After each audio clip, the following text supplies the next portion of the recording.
Good afternoon, everyone, and welcome to today's EOL Seminar. I am Sarah Woods, and on behalf of EOL, I'm pleased to introduce Dr. Andrew Dzambo. Dr. Dzambo received his bachelor's in meteorology from Pennsylvania State University before obtaining his master's in meteorology from University of Oklahoma. In 2020, Dr. Dzambo earned his PhD in atmospheric and oceanic sciences from the University of Wisconsin. He is currently a research scientist at the Cooperative Institute for Severe and High-Impact Weather Research and Operations at the University of Oklahoma. In his role at OU, Andrew conducts independent research, mentors undergraduate and graduate students in the Cloud Physics Research Group, and supports airborne field campaigns. Notably, Andrew was involved with both Oracles and Escape, and most recently he joined EOL staff in Kiruna, Sweden for the Caesar campaign.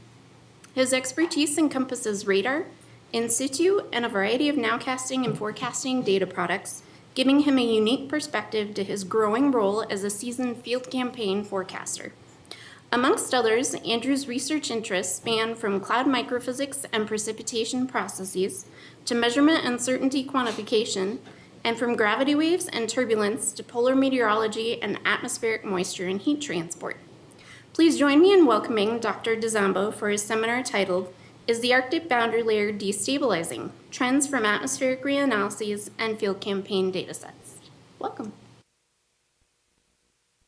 Sarah, thank you so much for that nice warm introduction. As my title kind of implies here, this is a rather concerning question, I guess, intentionally made to be provocative, but we'll go through a couple ideas or layouts that I had in mind for, what might be causing the Arctic boundary layer to change, most recently, and then of course, looking into the future. And just to get this out of the way, I'm not a modeler. There's definitely a lot of modeling studies out there that show a lot of this, but we'll go through a few studies like that, throughout the presentation, just to kind of build context here for the story. But two approaches we're taking for this particular talk as it relates to the Arctic boundary layer is polar heat and energy transport, and then the final manifestation, which would be Arctic boundary layer clouds. Polar heat and energy transport, of course, it's where everything starts. Most incoming solar radiation comes into the tropics. It's transported poleward through mid-latitude systems, tropical systems. Eventually, heat and moisture are more or less deposited at the poles, so both the north and south poles, of course. We certainly know that the Arctic has warmed considerably faster than any other region on the globe, which is also of key scientific importance and a broad interest, I would assume, to everybody that's tuned in today. So one key question that to keep in mind, and that I will try to answer throughout this presentation, is how has poleward heat and energy transport changed the Arctic environment?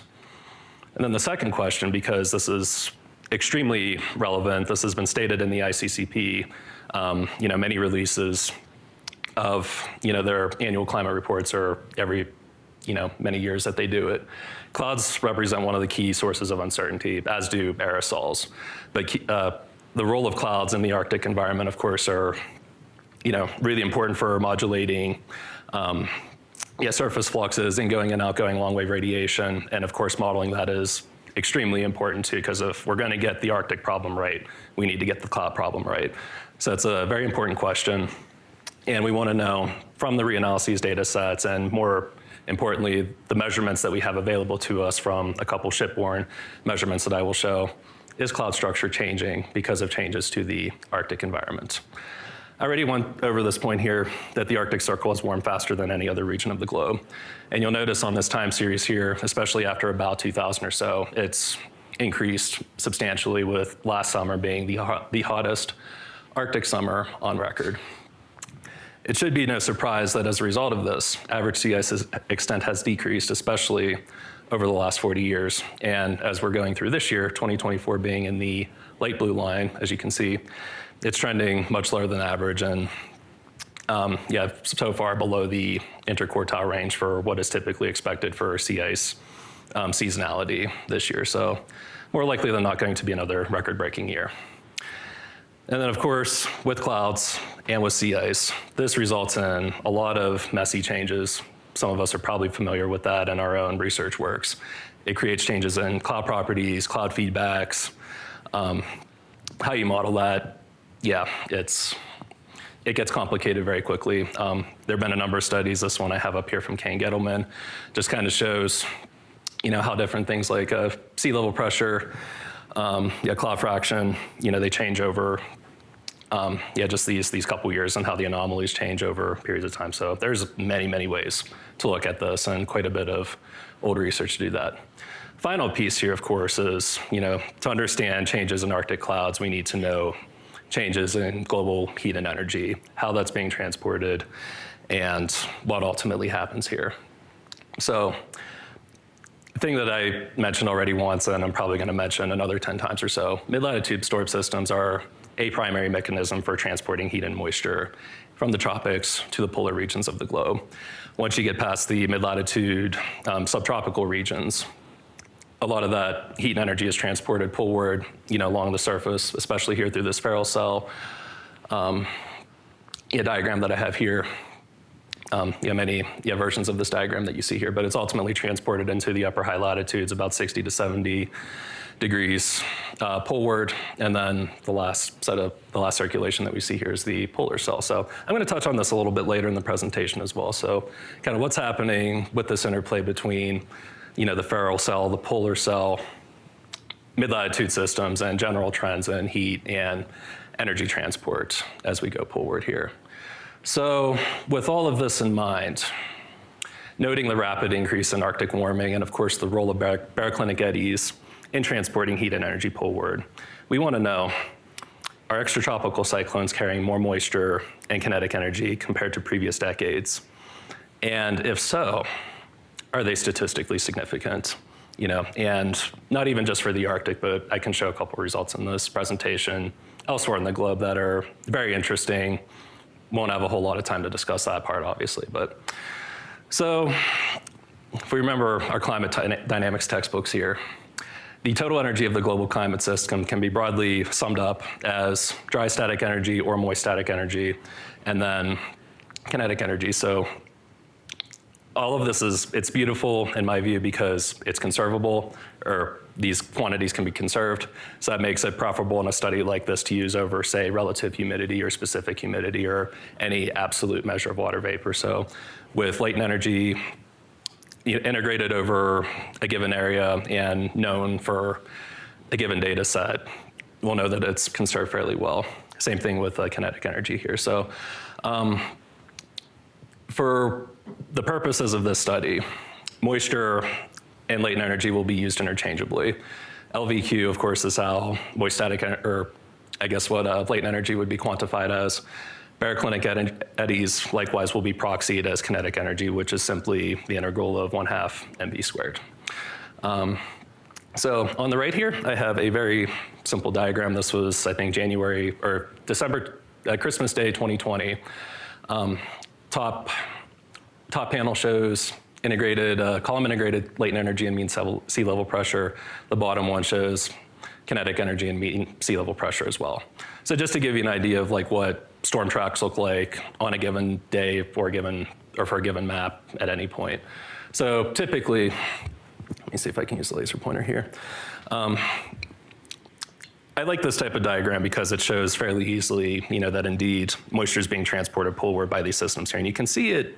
It's fairly cyclical in nature. You have one in the, eastern Pacific Ocean, then you have one off the eastern seaboard of the United States. One of these, I like to call them plumes of moisture because they're represented by the orange and green here. But they're taken from the tropics, through baroclinicity, and over time that latent energy, of course, it becomes less and less. It dissipates from these darker oranges and reds to something more green, light blue. It's still there, of course. Obviously the poles are much colder and can only hold so much moisture, but when you repeat this process over centuries, it's going to change things a little bit. Excuse me. Likewise, kinetic energy I like it too because it shows very clearly where deepening cyclones are. So like this, anything that's over about 10 times 10 to the 6 here, joules per square meter here, it's very obvious where deepening storm tracks are. And there's two primary locations in the northern hemisphere. One would be right off the East Coast, the Atlantic seaboard of the United States, and then a second one that's generally off the coast of China, Japan. That one's even more intense usually. So a lot of moisture transport and energy transport happens at those two locations. The one off the eastern seaboard is especially important too because there's fairly open ocean all the way up through the Arctic Circle, and likewise in the eastern Japan where you can go up through the Bering Strait and into the Arctic that way. So two main pathways for these storm systems to make their way into the Arctic. They'll of course, change quite a bit as that happens. So great thing about ERA 5 data set, we chose this one specifically because it now has 80 years worth of data available. It's a conserved quantity, so again, if we were trying to use temperature or humidity data going back to like the 1940s or 1950s, we obviously don't have as big of a record for that. But it has to be initialized somewhere, so going back at least those initial 40, those extra 20 years compared to what was released even just a year ago, makes this very ideal. Couple notes here for this particular study. The data is available in 0.25 by 0.25 degree resolution, but because this was an extremely heavy computational task, we had to degrade it to 2 by 2 to actually make it run. And the next part is the tricky part here. So it's obvious that there's storm systems here in this particular example, but how do you actually partition what a storm system is from this data set here? So a very popular technique to use is a Lanczos filter, or more commonly, a bandpass. So everything happens in scales. So some things like boundary layer processes will happen on microseconds to seconds. Mid-latitude systems likewise will be on the order of days to maybe 1 to 2 weeks or so. And then a lot of seasonal to subseasonal stuff might be 1 to 3 months. So just a few examples here. So there's many ways in which you can apply this bandpass. You can choose the time series that you want and then ultimately apply it here. But I realize too that a lot of people may not be so familiar with the idea of a Lanczos or a bandpass, but that's just kind of the general idea here. Easy to apply here. So if we designate, and this follows quite a few previous studies that have focused more on energy transport and specifically like storms and jet streams. They like to use either 2 to 8 days or 2 to 10 days. We did get a reviewer to comment on this paper saying, did you test this for 2 to 10 days? The answer is yes, we got the same answer. So what you'll see here is 2 to 8 days. And then of course, the time resolution of the ERA 5 data set is 6 hours. So just for everybody's frame of reference here, 6 days implies about 24 total time steps here. So that's about the window here that we're looking for. So anything that happens on that 2 to 8 day window. And once this is set up, this is computed at every single 2 by 2 degree grid point containing ERA 5 kinetic energy and latent energy. So next step, of course, is to take this and what does the trend look like here? So there's a couple easy ways to do this, like at every single grid point. Latent energy is going to fluctuate seasonally, daily, but over the course of 80 years, you will certainly see a trend. We take that for the entire climate, the entire data set that we have here without any filtering, and then we do the same thing, apply this filter, and we should get something that looks like this. So on the left are results that show latent energy trends and kinetic energy trends from 1940 to 2020. So I like to use all scales because the entire trend is encompassing of every process that might have led to that particular trend here. So one thing you should notice immediately, and again, very consistent with the multitude of previous research that has already shown this, there's a poleward shift in mid-latitude cyclone tracks. That is true for both the northern and southern hemispheres here. Easy to see in this particular method too, because you get that dipole feature. So in kinetic energy especially, where if it's blue, it's a negative trend. If it's red, it's a positive trend. There's a deep negative trend across the southern hemisphere mid-latitudes, like between 15 and 30 degrees south. And then you see the deep reds in that 35, 45, 60 south. So it's more of a sanity check, also proof of concept that yes, indeed, mid-latitude cyclones have in fact shifted poleward in their location. It's also true for the northern hemisphere too. 15 to 30 north or so, you see 1, 2, 3 big blue spots here, like over the southern United States, mid-Atlantic Ocean, or middle of the Atlantic Ocean, and then India has a pretty big one too. A little less pronounced in that main storm track area near Japan, but yeah, it's still fairly pronounced there. So it's less apparent here in the latent energy trends, but once again, more or less to be expected because most of your moisture is contained near the equator region, and then it disperses as you go poleward with trends. Although it's interesting here, we didn't really look into this when we did the study, but you notice some decreasing trends like in the subtropical oceans, especially in the southern hemisphere, where there's actually been a decrease in moisture, like where you find the subtropical highs. So anyhow, very interesting. As we did this work, something that could be investigated further, but the more interesting thing here is the 2 to 8 day filtered data. Two things first off. One is it's obviously a subset of the entire scale, so we obviously expect to see a result that is perhaps in order, maybe 3 to 4 factors less than what you see for the full scale. But it's very interesting to me that, latent energy and kinetic energy trends are both very positive everywhere. Kinetic energy, bottom right here, highly positive everywhere, even in the subtropical regions or where the subtropical highs would be, between like 30 and 60 degrees latitude. So, and that's true for both hemispheres here. So again, another clue here and another piece of evidence that backs up a lot of previous research showing the poleward shift in mid-latitude cyclones here. Latent energy is also very interesting here, although most of the change is contained to those, to that 35 to 50, 60 degrees. But the point being of this plot here is that when you partition for 2 to 8 days, mid-latitude, or should I say baroclinic eddies, are moister and they contain more energy than they did 80 years ago. So that's a key concept. Very important, obviously, for our purposes. Question next is, are these trends statistically significant? This is my remote work supervisor, by the way.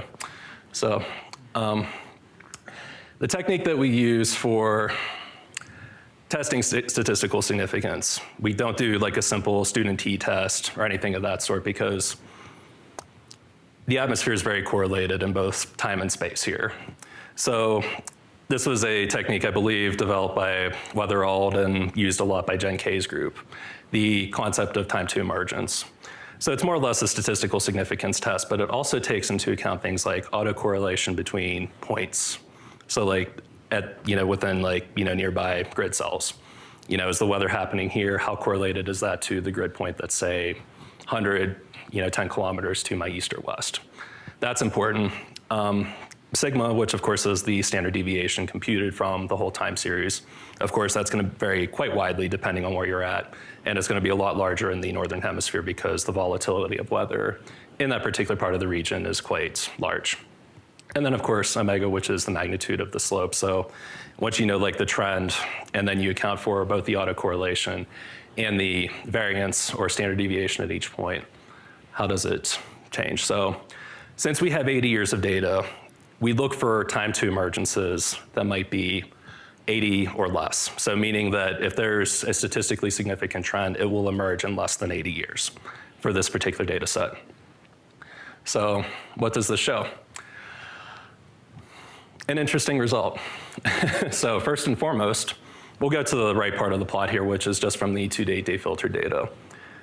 There's no statistical significance from baroclinic eddies. We saw the very clear positive trend in both kinetic energy and latent energy.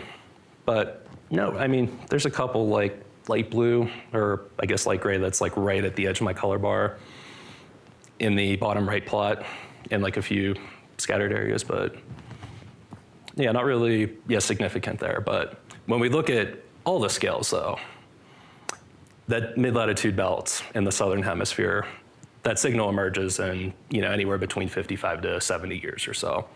What's also really interesting is that it emerged in the tropics. So latent energy, from the, pretty much everywhere, and it's in an interesting spot too. Like these are just like over the continents or over the land masses are shifted slightly to the left there.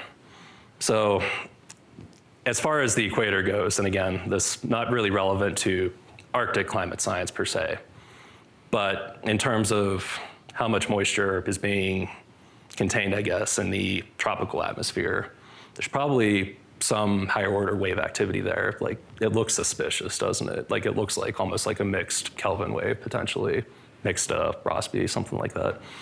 Anyhow, the idea here is there's some statistical significance here, but it's not solely explained by two-day cyclones or anything that would be considered a mid-latitude storm system here. So obviously this merits a lot of future investigation here. So the idea here then, the poleward shift, I guess, this was shown once again, have to reemphasize that. Cyclones at 2 to 8 day timescales are definitely not solely responsible for the statistically significant increases, but there's no denying that the Arctic has moistened and seen increased baroclinic activity just based on the literal trend increase that we saw everywhere in the globe as we did this filtering technique here. So yeah, this work is out in Geophysical Research Letters. I would certainly encourage, there's more detail, of course, for the, that discussion here. So, okay, so now the fun part. Arctic boundary layer clouds. This is kind of what I chose to look at in terms of asking the question at the beginning, is the Arctic boundary layer destabilizing? And I should be more specific, I guess, in that by saying, are there markers for boundary layer destabilization through changes in cloud morphology, cloud fraction, things we may have seen in both the observations and the reanalysis data?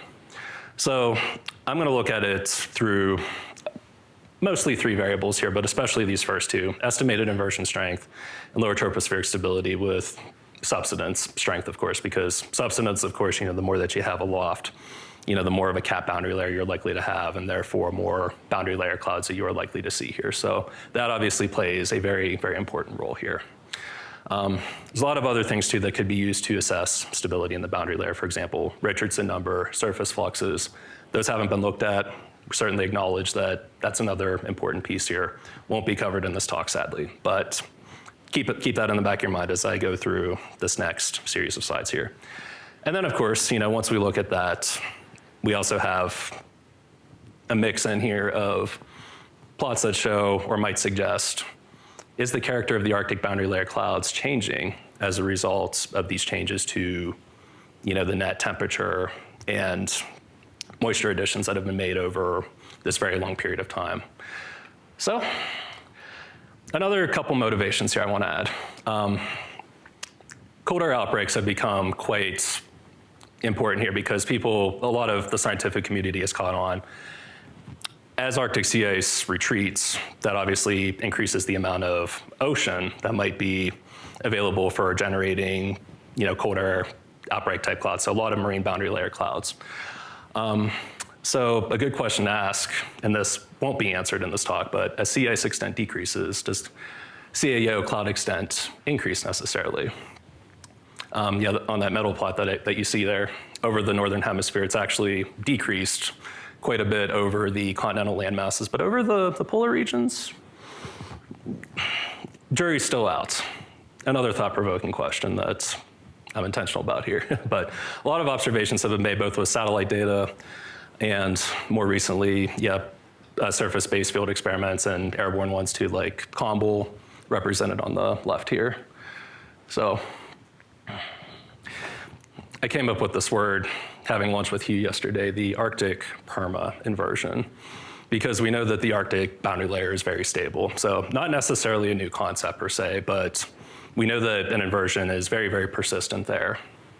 But it's only been looked at more or less as it might explain these changes in cloud patterns for, this subset of satellite data or ship-based data, or in a climate modeling study where they use reanalysis and compare it to model output, for example. So this one I thought was really interesting too. This is Naja et al. 2012. ERA interim, so this was the last iteration of the ERA 5 data product where they showed a slight weakening of the inversion in the Arctic for all the seasons except the summertime. It's very interesting because results that we have from Mosaic that I'll show in a couple slides actually also show this, both in terms of seasonality and where EIS, I guess, changes too here. But very, very interesting, though, that they also observed a weakening of the inversion Probably more detail in there, of course, to say like what that mechanism was. But another fantastic paper here, this one's also fairly recent. This is from Gina Joseph, kind of investigating what was the stability of the Arctic boundary layer during the Mosaic campaign. I'm going to talk about both of the campaigns that we'll examine here in the study here in a minute. But the main, I guess, the finding here from their study using, a full campaign's worth of radiosondes, I think it was on the order of I forget the exact number, but it was a lot of sondes. And you can see like the total counts here on the top of this profile here. But this is a little bit of a busy figure here, but very representative here because everything that's not the orange bar represents a regime observed in the middle of the Arctic that was stable or very stable in some way. And that was true for about 97% of the cases here. This validates very well with the data that I'll show here in a little bit, showing that using year of 5 reanalysis, to compute both lower tropospheric stability and estimated inversion strength, that indeed the Arctic boundary layer is perpetually stable or has an inversion somewhere here. So let's go back to clouds here for a second here. So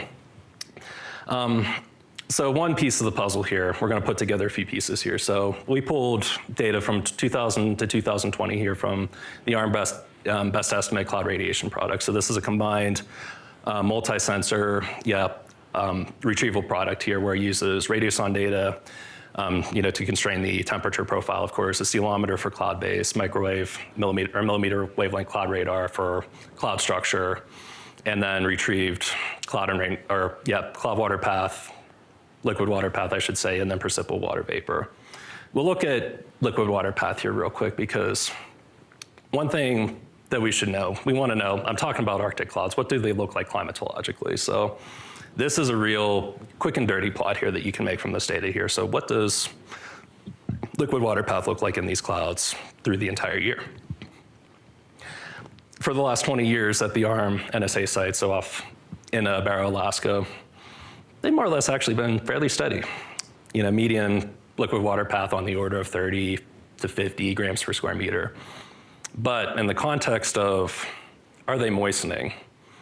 Is the morphology of these clouds changing? Liquid water path is a pretty important metric to look at here. And it's not apparent when you look here at these box plots, like they all look similar and they're not statistically significant. That's an easy thing to show here. They're predominantly stratocumulus, but what about all these outliers here where you get these occasional clouds that might have 500 grams per square meter, 1,000, 300? This is where it gets exciting actually, because if we frame this in a way to look at how many hours over the site do you have like a fairly thick liquid water cloud? Thick, of course, is relative here, but we made this plot for 150, 200, 300, 400. Trend's very much the same here. The number of hours that you're seeing each year, from 2000 to 2020 or so, a couple big spikes in there, but the trend's fairly undeniable there. Some of these outlier events that you get in terms of high liquid water clouds, higher, I guess, is a better operative word here because higher could be 200, it could be 500. But no denying this here. It's about a 45% increase over these last 2 decades that we've seen high, I'm using in air quotes because, again, it's very relative here, but that equates to about 10 days more high liquid water cloud days than we've seen even 20 years ago.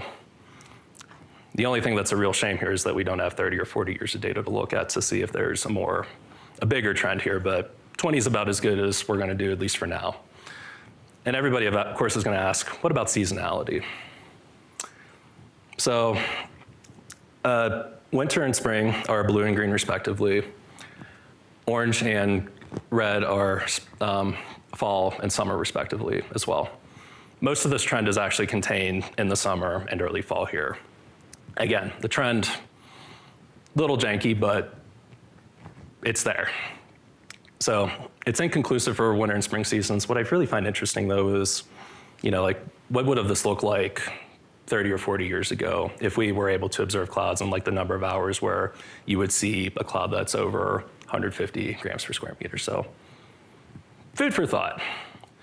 So let's move on to, let's look at more field campaign data here. So that's from the ARM NSA site. Now, we're going to take basically the instrumentation at that particular site, and we're going to put it on a ship. We're going to put it on 2 ships, actually.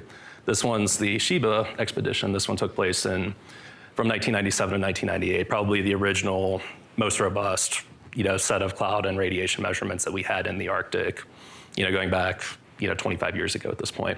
This one was about 500 to 600 kilometers in the snowpack, or the ice pack, I should say, like off the Prudhoe Bay, Alaska.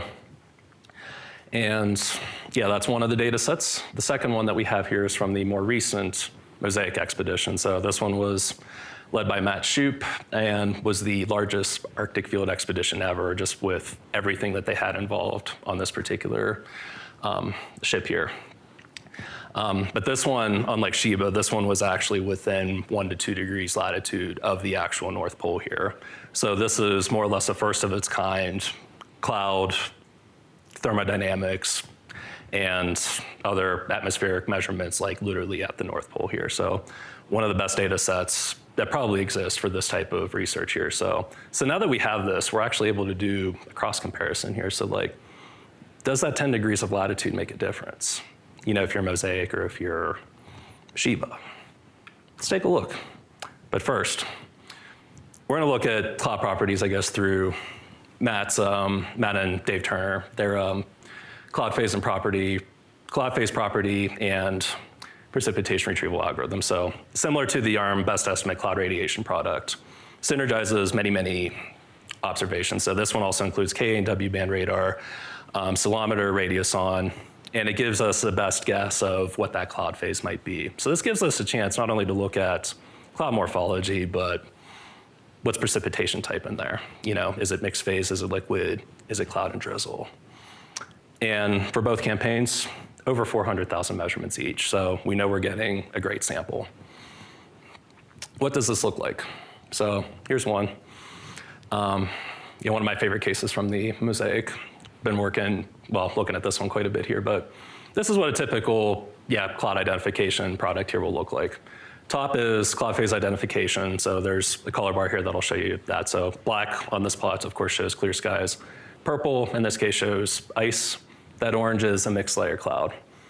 Very common to see mixed layers clouds in the Arctic here. And for the most part, that entire cloud most likely has at least a little bit of mixed phase liquid or ice, I guess, like at the top of the cloud here.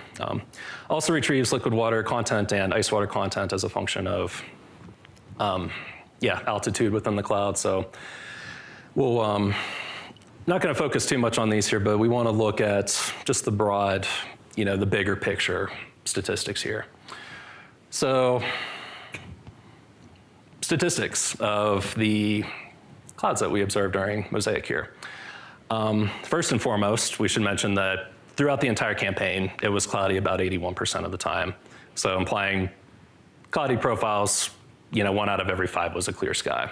So you'd have these really long periods of stratocumulus. You might get a baroclinic eddy that comes through, brings like deeper precipitation, and then leaves, high pressure builds in. But even under regimes of high pressure, you're still gonna get a lot of clouds. But again, what are these clouds? We need to know a little bit about them. Mixed phase clouds were observed 30% of the time. Snow and ice, so snow meaning precipitating ice, of course, they're one and the same, of course. 11 and 77% respectively. Also interesting here, and this is probably the most relevant, going back to the bigger picture of climate energetics and what's happening longer term to heat and moisture here. Is it creating an environment where you might see more liquid phase precipitation? In Mosaic, we saw that about 7% of the time, and that's simply just the sum of drizzle and rain that we observed here. So kind of see where I'm going with this here. What happened before from Sheba, which was 10 degrees south in latitude? So there was quite a bit more clear sky. So about 1 in every 3 points was clear sky. Cloudy skies were observed about 68% of the time, just as far as this product would tell you. What that might be if we used a scanning radar might give you a slightly different answer, but it should be about on par here. Like Mosaic though, mixed phase clouds were observed 37% of the time. Snow and ice observed about the same amount, so 7% and 63%. So it's the Arctic. Obviously, there's going to be a lot of ice, but don't know if this is significant or not, but liquid precip occurred less than 5% of the time. Mosaic was about 7%. Is that a result of these are new measurements in the middle of the Arctic and we don't have context for them? Or has that 20 years between Sheba and Mosaic actually created a different environment for where you're observing 2% more precipitating clouds? So don't need to answer that question. It's food for thought. I like food. So more context here. So I only show these just for the Mosaic campaign, just because they're also pretty similar for Sheba, and probably have about 10, 15 minutes left here. Low cloud fraction from the Era 5 climatology. So if we take like a 2x2 box and we have that follow the ship as it's drifting around the ice, this is the low, medium, and high cloud fraction that you would get from the reanalysis product. Reanalysis cloud product, I've had conversations with a few in the audience who might say it's not the most reliable product, but it's the best that we have in terms of, again, it's an 80-year data set, or in this case, 61 years, to show like what did low clouds look like. So it's fairly obvious here at this point that the Arctic is almost always cloudy, and it's dominated by predominantly low cloud fraction. Probably could have said that at the beginning, but this just kind of shows it. And Mosaic, that star there, so it's kind of in that, third interquartile box there of, it was a little less cloudy than what is typically climatologically observed, at least over that same 60-year period. So, but there could be a reason for that. Again, another question that I don't quite have a clear answer to, but it's interesting. So let's get into the stability part here. Estimated inversion strength. I really like this metric. I've used this in a lot of my research, actually, just because it very cleanly takes lower tropospheric stability. It tells you about both boundary layer stability and just in general the stability of the lower troposphere. But it takes into account all the moisture that you might get into the boundary layer, and then using that, it'll tell you something about how strong is that inversion when you account for moisture. So even if the lower troposphere might be really stable, if you have a weak inversion aloft or something stronger, that'll tell you something, how much you might expect clouds to be capped, for example. And then if you don't have any inversion, do they freely convect into the free troposphere? So this is kind of what I'm getting after when I say, is the Arctic boundary layer destabilizing? It's more this estimated inversion strength metric here, where if it's going down over time, does that mean we're creating an environment where we go from more stratocumulus clouds to more open cell cumulus, or even freely convecting? So here's a little animation that just kind of shows estimated inversion strength for part of the month of February during Mosaic, and then Sheba, of course, is on here for reference. So this isn't data from Sheba, but this is about where the point would have been. Point of this is, one, there's that perpetual stability again. Estimated inversion strength is almost always in that 10, 15. It gets as high as 30 to 35 Kelvin sometime. So that inversion in the Arctic, when you account for surface mixing and all that, very, very large. But you notice these little intrusions here. So whenever these mid-latitude systems, again, they're trying to creep up, they're trying to get cozy, with the Arctic Circle here. And you just see it go from you see these gradients of 30 to 35, even 25 Kelvin, and they can decrease to 5, 10 Kelvin or so.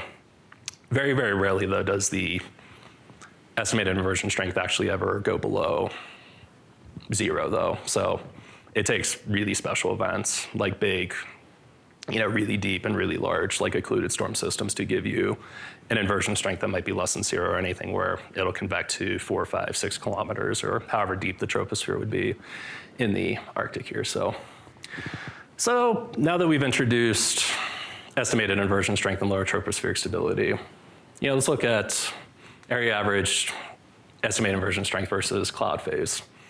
Does it make a difference here? The answer, at least from the Mosaic data, is, for cloud type meaning, is it mixed phase, is it liquid, is it ice? Excuse me. Not really. When we compare this to clear skies, it doesn't really tell us a whole lot. The only thing that this really tells us is whenever you have rain or drizzle, you need it's definitely on the lowest end of the estimated inversion strength spectrum here. So EIS is, and no outliers here too, which is a little bit surprising here, but EIS never exceeds 10 to 15. I believe Rollnegger's group from Germany, they showed using some LES simulations, I guess, that if you get above about 15 to 20 or so, that might actually, that's about, 20 to 25 kelvins in terms of inversion strength. It actually becomes too strong to support any sort of precipitation here. So qualitatively, from my recent reading, it kind of makes sense that you would see that here. Vertical velocity or subsidence partitioned for 500, 700, 850, and 1,000 hectopascals. One thing that was persistent during Mosaic too was it was almost always weak subsidence in that 925 to 850 millibar layer. So there's always a little bit of subsidence here, but when we get above 700 or 500 using the same data, not a whole lot of signal here. Though worth noting, the number of outliers. So on the lower end of the plots here below the red line where meaning ascent, we had quite a few storm systems come through that would give you, subsidence that's greater than, minus 0.02, minus 0.03 pascals per second, which would be on the order of, several tens of centimeters to hundreds of centimeters per second in vertical velocity. So again, jury's probably still out on this one, but the only real insight here is when it comes to rain and drizzle. Seasonality of EIS. This one I find also pretty interesting here. It should be fairly intuitive though, just because during June, July, August, you have your weakest inversion strengths because you have the most moisture that's available here. But with Sheba on the left, Mosaic on the right, climatologically, EIS is during Sheba versus what was observed for that location. Again, EIS computed centered around the ship, almost exactly the same in terms of climatology versus what was observed for that particular subset. But when it comes to Mosaic, right at the North Pole, roughly speaking, so about 85 to 88 degrees north. Very, very, it's about, 2.5 Kelvin median lower. The extremes are quite a bit less too. So like, your highest outliers observed during Mosaic, you would see about 33 or so Kelvin. Climatologically, not uncommon to get above 35, for that last whisker there. And then I mentioned, from a previous study, it was every season but the summer that observed a decrease in inversion strength. Well, we see this again here during Mosaic. December, January, February, March, April, May, and then September, October, November. Median EIS was about anywhere between 2 and 4 Kelvin less compared to climatology. Very interesting result there. So what's that saying about the seasonal boundary layer here? But first, let's talk a little bit about estimated inversion strength. So this one was a little bit interesting to me too, but we have to think about, what does what does EIS tell us that LTS doesn't already? EIS, of course, incorporates moisture. And what's interesting here is that lower tropospheric stability actually stays fairly similar from in the summer and fall months, and then rapidly increases again for the winter season here. So this is just more for additional context here. How might the two be different? Because somebody would probably ask that in this audience here. Okay, so now we have another big question here. So what do these long-term trends, now that we have 2 field campaigns spaced about 20 years apart, what do they tell us about long-term trends in these stability metrics? This was kind of the motivation of my title here. So if we go back, for computing estimated inversion strength for both domains, going back each of the last 6 decades, there's 2 kind of contradicting but very eye-opening results here, I guess. One is it's still a very stable boundary layer. You still have this perpetual stability that's in the Arctic boundary layer. But going back the last 6 decades, those extremes that we would see, extremes of course being anything on the order of 25 to 30 kelvins, that's decreased by, on the order of about 0.8 kelvins per decade. When we look at lower tropospheric stability by comparison, it's only about 0.3. Still, the trend's a little less obvious here, but still obviously there. Just notice it's kind of that little shift downward here. So the most reasonable thing to conclude then between EIS and LTS, the fact that EIS is almost a half a Kelvin more per decade, it has to be moisture, because otherwise, these two should be about the same then. So the boundary layer has certainly moistened considerably here. And my last couple of plots here just this is just more for broader context here. Mosaic results versus climatology. We find that the cloud fraction was lower. Vertical velocity generally favored subsidence, and a very wide range of EISs. So climatologically, the middle 50 percentile would have been 10 to 22 kelvins. But if we plot this on a scatter plot of what was EIS versus, for example, 925 millibar omega, this is typically what you would expect for high cloud fraction. So this might be, one thing where, we're looking at the year 5 data and it might be, where might it be suspect? This is probably the one area it might be, because it's showing, you have your highest cloud fractions in regions of slightly high ascent or, just weakly lifting boundary layer. But mosaic results from what we see are generally contained in a box that doesn't have a whole lot of data. So does that mean climate change? Sheba, 20 years earlier though, similar set of results here, but more in line with what we would have expected for the 60 years that we see there. So if we go back and forth, how do we, how does that get explained here? So, so that's where I get to my caveats here. So we asked some questions, we got a few answers out of them, but now, like every good question, we have many more. Best way that we could probably do this is using more than 2 field campaigns worth of data on these clouds, estimated inversion strength, radiosondes for that matter. Radiosondes, of course, covered by other scientists, who I've quoted here.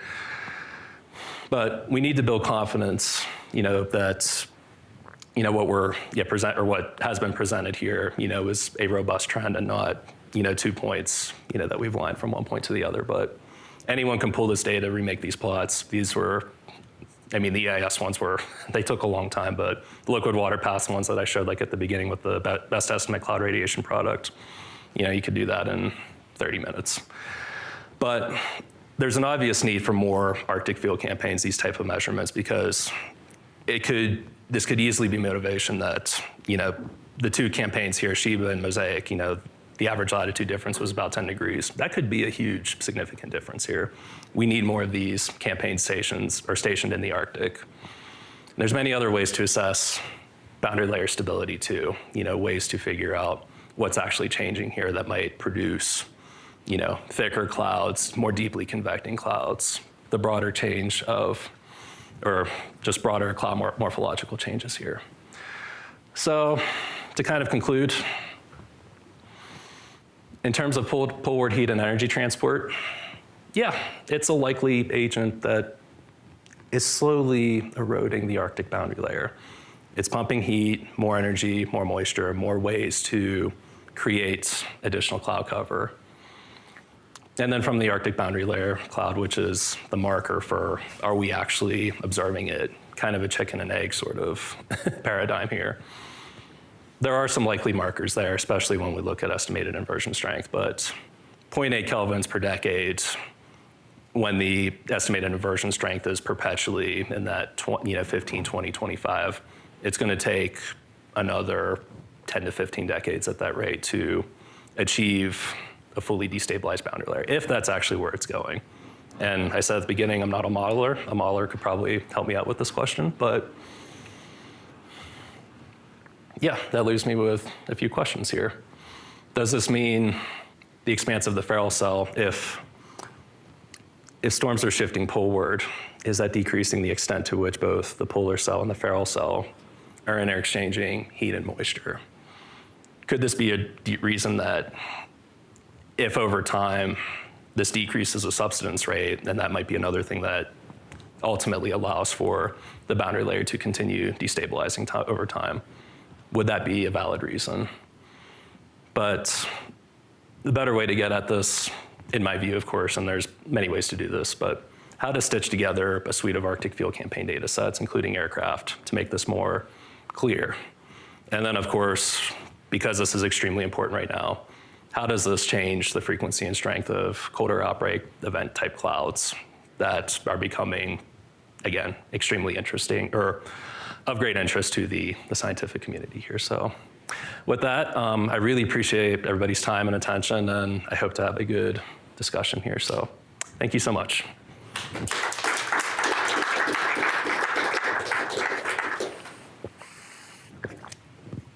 Thanks, Andrew, for that thought-provoking seminar. Quick reminder for those online, there's a Slido box below the video screen where you can enter your questions. While they're typing them in, do we have any questions in the room? Yes. Your southern hemisphere winds changes in kinetic energy. Do you think that was due to changes in meridional transport or due to changes with the ozone hole? Great question. Yeah, so ozone is definitely something that I had not totally considered. I believe the reason for why the statistical significance showed up in the southern hemisphere as compared to the northern hemisphere is that in that belt from about 35 to, 60, 65 down to Antarctica, it's a homogeneous ocean. Whereas the landmass, just by virtue of that being there in the northern hemisphere, like there's a lot of change that happens more frequently, like there's much more seasonality there. So when we did the time to emergence computation, just the fact that there's less atmospheric volatility, I think, it made the variance at each individual point considerably lower. So I think it's the most obvious explanation for why that occurred. But that said, I'm curious if you did your time to emergence, if it changed based on if you did 0 to 60 or 0 to 80 years versus the most recent 40. Mm-hmm. That would be interesting. And we did conclude too that there's other processes at play that almost certainly explain that are not baroclinic eddies. So. Thanks for that. Any other questions in the room? Check online real quick. So, representing the Earth Observing Laboratory, you mentioned that, another way to get at some of these questions would be to provide additional measurements to help answer these questions. What would you pull together in terms of ship, tower, aircraft, and what season? Where would you go? I think the region of the Arctic where the sea ice doesn't fully melt, so like that multi-year pack ice, I wouldn't, if it were my money, if I were the United States government or I were the European Union, I would want to put something on a section of that pack ice that doesn't melt, refreeze so much that you can just kind of leave it there, or put it on some sort of platform where, it can just kind of sit and float around and, ferry people back and forth, of course, but, have something invested like that. And then land masses are tricky too because, and this has been, I guess, discussed with North Slope Alaska data in particular, like it's on a coastline. So you have effects from both the ocean or the pack ice, and then the ice, of course, it'll melt, it'll refreeze. There's a lot of change that happens. So finding places that even could be a little bit more inland, for example, like in the northern high latitudes across other continents. So that would be mostly probably Scandinavia, Russia, United States. So, and even Canada, I guess, for that matter, too. And I don't know, can EOL buy a ship? They can coordinate with one. Okay. Llewellyn. Yeah, thank you, Andrew. Very interesting talk. I do have a couple of comments, but I will just throw out two. One is about aerified data, and we noticed there's a data discontinuity about 1956-ish, that the either temperature or precipitation trends or signal has a very abrupt change there. So maybe we do the analysis using data only from 56 or 7 forward might Yeah. be more consistent. So that's one comment. So, but just to clarify, would that be for the estimated inversion strength or more for the time to? I think both. And yeah, second is about the inversion strengths. I think that also the inversion also include that the location of the inversion itself, right? The location of the inversion and the strengths. Have you actually thought about with the global warming, with temperature, energy increase in the Earth systems, the different level, the warm degree of the different level is very different. And that change of a structure already gives you some kind of, you don't have a very obvious kind of a factor or reason to change it. Just uniformly warm up, you will have a spontaneous change of structure there. So you probably want to at least separate kind of contributions from this uniformly change of the vertical profile to other factors that leading to the changes of the inversion strengths.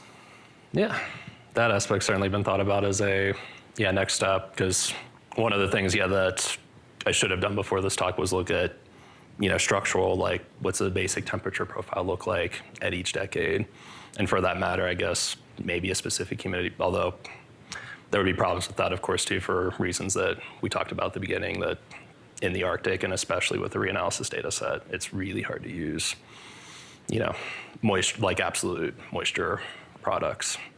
So EIS and latent energy were about as far as I was willing to, do and present here. Because anything else beyond that would just be riddled with a lot of uncertainty, but still the best thing that we can use, and we can, of course, use mosaic data to look and see, like, are they representative? Shiba, for that matter, too. Thanks, Llewellyn. Any other pressing questions?